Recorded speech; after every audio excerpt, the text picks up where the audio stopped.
Social media पर channel Mahalakshmi की ओर से आपके पास घड़ी बजाए 8 और 7 अयद 18 तारीख को कहते हैं बेल कच्ची अगले से आई जाने पहले आपके बीच में दिल्ली में आपके साथ पर इन चित्रों के साथ करेंगे सादा जैन आपकी शुरुआत आज मिस्टर श्री किशोर जैन जिन्होंने महालक्ष्मी की स्थापना की, पर आज उससे मतलब नहीं आपको, आज मतलब है इन चित्रों से जो आप देख रहे हैं। शुरुआत श्री सम्मित शिखर जी में मोक्ष सप्तमी पर ना आप देखते हैं रोज प्रतिमा जाती है, हर मोक्ष सप्तमी पर जाती है और फिर नीचे से 20 पंथी कोटि से लेकर पारस प्रभु की स्वर्ण भद्र कूट जाती है। पर सबसे पहले और जब की बात करें जब नक्सल का बहुत वादी का जोर था, कहते थे कोई ऊपर जाता था तो समय तो ऐसा भी था 1974 में यात्रा शुरू की थी कि साथ में 2 चौकीदार साथ चलते थे, इकट्ठे जाते थे और इकट्ठे वापस जाते थे, इतना आतंक था।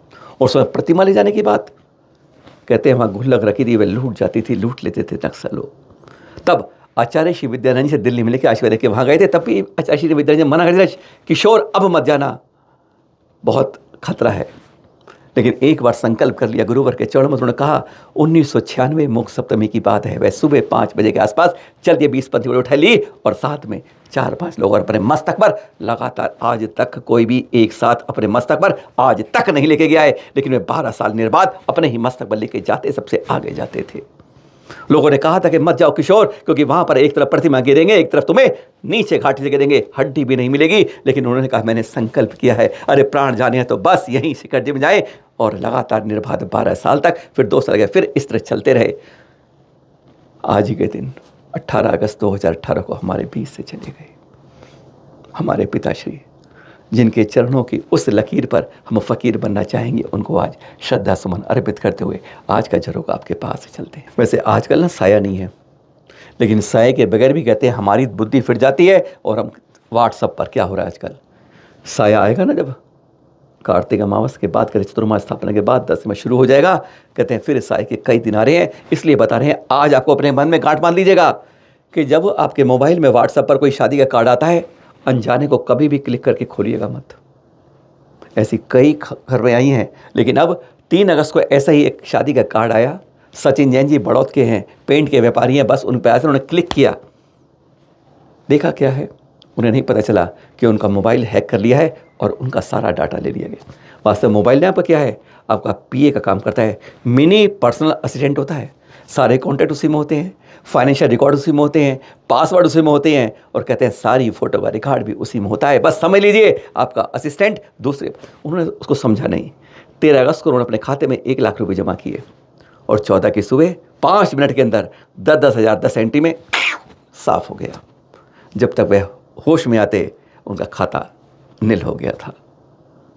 कहते वो तो गनीमत थी, खाते में बहुत रकम होती थी, ये तो खुदा ना खास्ता ऊपर वाले के कारण सौभाग्य था कि बस 1-1.25 से ही काम निकल गया। पर वह ये नहीं है, आप सबके लिए अनजान शादी के कार्ड को देखिएगा, ये आजकल बहुत बड़ा एक रैकेट चल रहा है। कई जगह एपीके फाइल होती है, उसके अंदर क्लिक करते हैं, एपीके फाइल आपके ऐप में डाउनलोड हो जाती है और वह धीरे धीरे डाटा चंद मिनट के अंदर पूरे आपके मोबाइल का डाटा उनके पास पहुंच जाता है।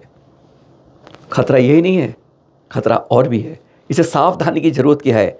अनजाने शादी के कार्ड को जब मोबाइल पे आता है, व्हाट्सएप आता है, मत करिए क्लिक जब तक उसको नहीं जानते हैं, पुख्ता नहीं होते हैं। खुदा ना खास्ता आपने एपीके फाइल डाउन कर ली तो सबसे पहले ध्यान रहे, तुरंत अपने कॉन्टैक्ट को उसके बाद डिलीट कर दीजिए अपने मोबाइल से। जैसे ही पता चले आपको कि फाइल डाउनलोड है, तुरंत जितने कॉन्टैक्ट सब, क्योंकि जो खतरा आपके पास आया है वो आपके सारे रिश्तेदारों दोस्तों के पास भी तुरंत पहुंच जाएगा, क्योंकि डाटा उनके पास आ गया मोबाइल नंबर के साथ। इनके भी हुआ 14 जब खाता डिलीट हुआ तो मालूम चला कि इनके कॉन्टैक्ट से वहीं बड़ौद के एक सज्जन पर है, उनके पास भी आके यह रंग खेल दिया और बाकी के भी जानकारी नहीं मिली है। ये हालत हुई थी। उन्होंने फ़ोन को 1930 नंबर पर ध्यान रखिएगा कि तुरंत उसको खबर करनी है। अनजाने को मत करिए क्लिक, कॉन्टैक्ट हो जाए तो डिलीट तुरंत कर दीजिए और 1930 पर तुरंत डिजिटल रूप से इसकी हैक करने की खबर दे दीजिए। जितना जल्दी चेतेंगे और भी बच जाएंगे, नहीं तो यह सचिन जी की तरह कई लुटते हैं और उनके कॉन्टैक्ट से फिर एक तार ऐसा बनता है, वो क्रम फिर टूटता नहीं है, लुटने का सिलसिला शुरू हो जाता है, बहुत बड़ा कारवा बन जाता है, लुटते लुटते पिटते। आपको ले आए हैं कुंडलपुर के बड़े बाबा नहीं कहेंगे। अभी आचार्य भी सुना है कि बाबा मत कहिए, पूजनीय रूप से स्थिर कीजिए। ये हमारे प्रथम तीर्थंकर आदिनाथ भगवान, उनके दर्शन करने कहते हैं कि 15, 16, 17 को तिथि ऐसे पड़ी थी। अरे स्वर्ण भद्र की तो पूछो मत, कभी बताएंगे जितनी मोक्ष सप्तमी भीड़ नहीं थी उससे ज़्यादा भीड़ इस बार पड़ी थी। नो कमरा, नो हॉल, नो जगह, ऐसा। और पर ऐसी तरह इस कुंडलपुर की हालत है। दिखाते हैं दृश्य जब 16 अगस्त को रात को 12 बजे क्या हुआ था। आवाज़ सुन रहे हैं पीछे आप? जी हाँ, बस यही। चैनल मालूम टीम भी गई थी तो देखा था कि यहाँ पर अधिकारी लोग बहुत कम बैठते हैं और मैनेजिंग टीम में जो कार्यालय में और लोग बैठते हैं। कहते हैं गाज उन्हीं पर गिरती है। पहले राजस्थान से 50 लोग आ रहे थे। उन्होंने कहा था कि हम 16 तारीख को पहुँचेंगे, हमें व्यवस्था मिल जाएगी। तो उन्होंने कहा 8 कमरे 1 हॉल की व्यवस्था आपको दे देंगे। निश्चिंत हो गए। 16 तारीख की 12 बजे की घटना देख रहे हैं। छोटे बच्चे से लेकर बड़े वृद्ध तक के सामने किस तरीके से घंटों ये बात कर रहे हैं, कमरा नहीं है। कहते हैं हमें जो ये सोशल मीडिया से हमें रिपोर्ट मिली है और कई बार हमें कई रिपोर्ट लोगों ने इसके बारे में, कई लोगों ने फ़ोन कहा है कि भाई साहब इस बात को कहते क्यों नहीं हो। हम इस बात की पुष्टि तो नहीं करते हैं, पर हमें इसके बाद मिले 7-8 फ़ोनों की लगातार बात तो यही मिली कि यहाँ की व्यवस्था सही नहीं है। हम भी गए थे, सुबह हमने बात की थी, कहा था व्यवस्था क्यों नहीं सही है। कहते नहीं, आपको अलग तरह की खबर मिलती है, पर इस तरह की जब ये 6 मिनट 14 सेकंड का वीडियो मिला है तो पता चल रहा है कि कितनी तकलीफ होती है। क्यों हमारे तीर्थों पर इस तरह से अरे अपने ही यात्रियों के लिए 4 से 6 घंटे कई बार कहते हैं जब तक आपकी पहुंच ना हो, कमेटी तक इंतजार नहीं हो, नहीं पहचाना है तो कमरा ही नहीं मिलता है। कई जगह शिकायत ये आती है कि कमरे अजैन भाइयों को अनेक कार्यक्रम मिल गए और अपने पीछे खड़े खड़े लाइन में लगे रहे, नो कमरा। कहते दमों के होटल में जाके इनको ठहरना पड़ा। कहाँ तक उचित है? मैनेजमेंट कहेगी ऐसी कोई बात नहीं है, गलतफहमी थी, उन्हें हमने ऐसी जगह नहीं थी, भीड़ ज़्यादा गई थी, जगह नहीं थी इसलिए मना कर दिया। लेकिन यह कोई जवाब नहीं है। जब एक ने आपसे पहले व्यवस्था में पूछ लिया कि आप हमें 8 कमरे और 1 हॉल दे देंगे, उसके बाद जगह नहीं मिली है, यह गलती आपकी है, कमेटी की गलती है, कहीं चूक है। ऐसी व्यवस्थाओं के बारे में हमें कई जगह से शिकायत मिलती है। हमने एक को लेकर सबकी बात करते हैं। अगर यात्री को यह सहूलियत नहीं मिलती है तो यात्री परेशान होते हैं। समझ लीजिए कि कमेटी में कहीं ना कहीं ऐसी चूकें, लापरवाही या जिम्मेदारी से विहीन है। समझिए, जागिए, आज इतना ही कहेंगे। से कहते हैं बड़े समझ वालों को एक संकेत काफ़ी है अपने को सुधारने के लिए, क्योंकि अपनी आंखों से भी देखा है। इसलिए आज इस बात को हमने कमेटी से इस बात में पुष्टि नहीं की, क्योंकि इसके बारे में हम इनसे पहले कि ये कौन सज्जन है, इनसे भी संपर्क नहीं कर पाए कि बस सोशल मीडिया पर 8 लोगों के खबर पर आपको एक खबर सूचना दे रहे हैं। जैन समाज जिंदा होने लगा है। बंटवारे की बजाय एकता का शंखनाद हो रहा है। और वास्तव में ये नीचे से शुरू नहीं हुआ, ये ऊपर से शुरू होगा। देख रहे हैं आपको महाश्रमाचार्य जी, आचार्य शिवमुनि जी। अभी दिगंबर समाज, हम बांटने बात करते हैं, दिगंबर समाज में अभी ना आना है पर्युषण बहादुर शुक्ल पंचमी से, लेकिन उससे पहले स्थानकवासी और तेरापंथी, एक की चौथ से, एक का पंचमी से, आगे पीछे होता रहता है। तो यहाँ पर आचार्य शिव मुनि जी ने बढ़त ली। उन्होंने पत्र लिखा श्रमण जी को, क्यों नहीं हम एक बार एक तरह से क्यों नहीं मना सकते हैं। उन्होंने कहा बहुत खुनाते हैं, देख रहे हैं अब ये दोनों मिले और उन्होंने कहा 25 साल तक हम मिलकर एक साथ मनाते रहेंगे। बहुत बहुत अच्छी। सुनिए जरा दोनों के श्रीमुख से कैसे आचार्य शिव मुनि ने इसके बारे में कहा, सुनेंगे जरा, सुनिए।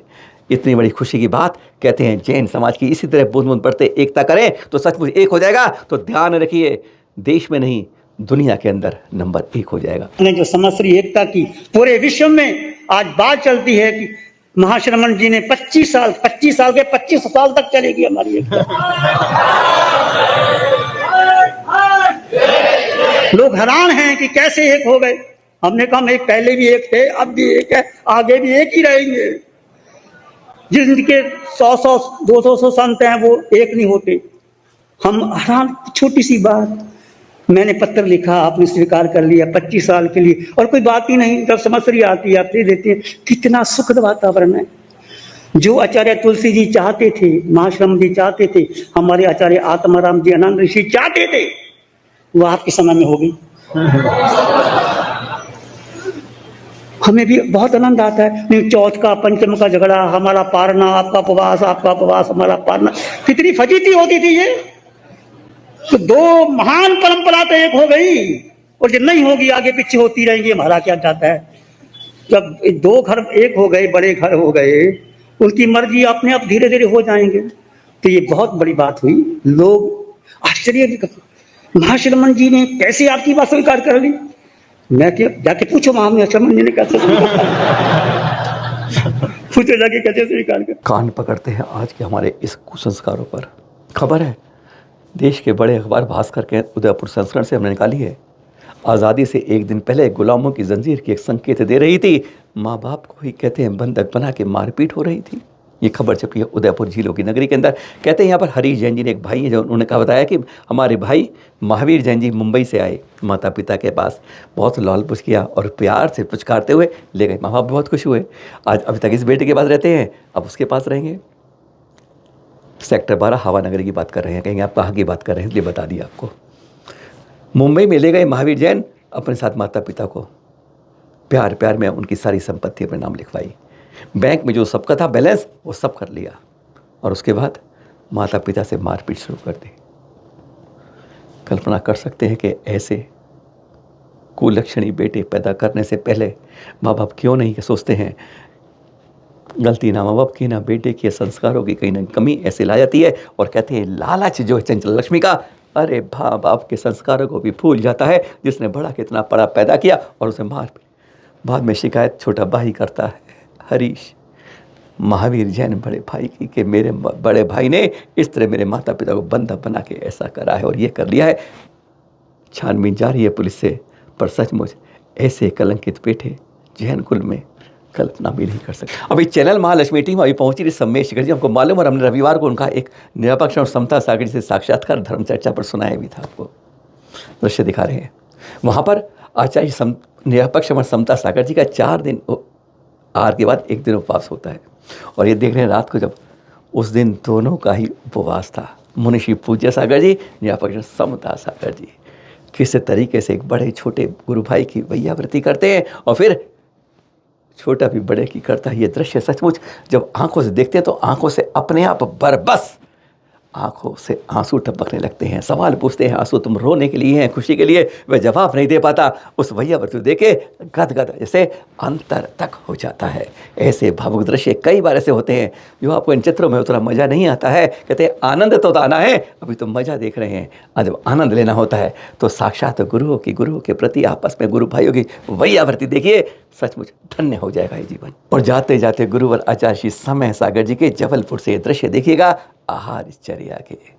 बस यही है, आहार और विहार में अपना कर्तव्य निभाते रहें, चल अचल तीर्थों की सुरक्षा के लिए एक कदम आगे बढ़ाते रहें। यही भावनाएं, क्योंकि तीर्थ क्षेत्र कमेटी 125 साल अब बनाने वाली है, पर उससे पहले एक जन जागरण कहते हैं जन आंदोलन, हर हर घर के अंदर ये आवाज कि हमें तीर्थों की सुरक्षा करनी है। और इस तरह संतों के पीछे चरणों में उनकी चरणबद्ध होके चरण नहीं पकड़ने, आचरण पकड़ना है। आचरण की जगह अगर आ छोड़ दिया तो चरण से चा छूट जाएगा, रण रण रह जाएगा, और फिर कहते हैं बाद में रा भी हट जाएगा, रा खाली मिलेगा। दोनों हाथ खाली। सादर जय जिनेंद्र के साथ फिर मिलेंगे आपके पास।